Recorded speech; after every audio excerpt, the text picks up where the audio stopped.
અનેક ઉતાર ચડાવ આ ભૂમિએ જોયા છે.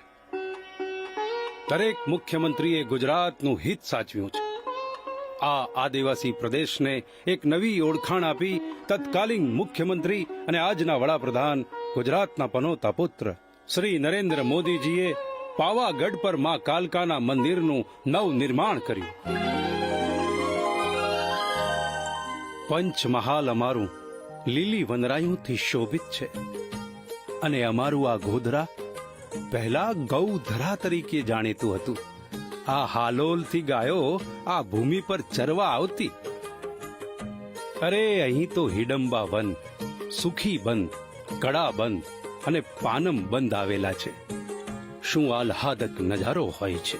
હાલોલમાં ગુજરાત પ્રાકૃતિક કૃષિ વિજ્ઞાન વિશ્વવિદ્યાલય આવેલ છે.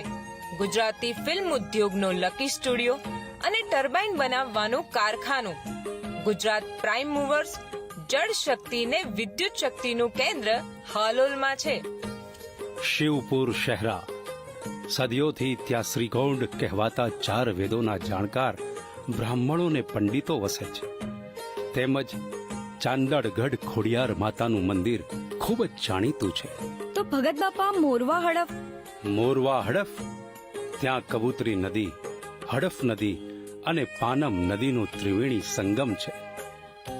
ઘોઘંબાનો હાથણી ધોધ, સિંગવડમાં આવેલ ભમરેચી માતાનું મંદિર, ગઢીનો કિલ્લો, ટુવાના કુંડ, કડાણા ડેમ, પાનમ ડેમ, મરડેશ્વર મહાદેવ અને ખાનપુરમાં આવેલ કલેશ્વરી માતાનું મંદિર.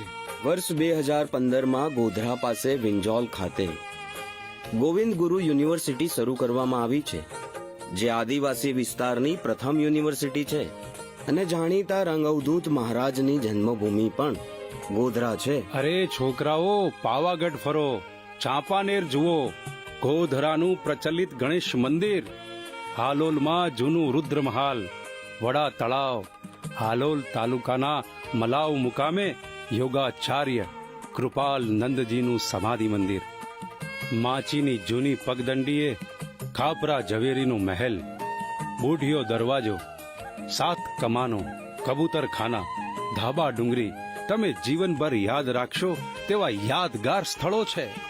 જાણીતા લેખક પદ્મશ્રી પ્રવીણ દરજીએ આ જ પ્રદેશમાં જન્મ લીધો હતો. પંચમહાલ ગુજરાતનું મોરપિંચ છે. પુરુષાર્થ ને લોક ભાગીદારીમાં અવ્વલ છે.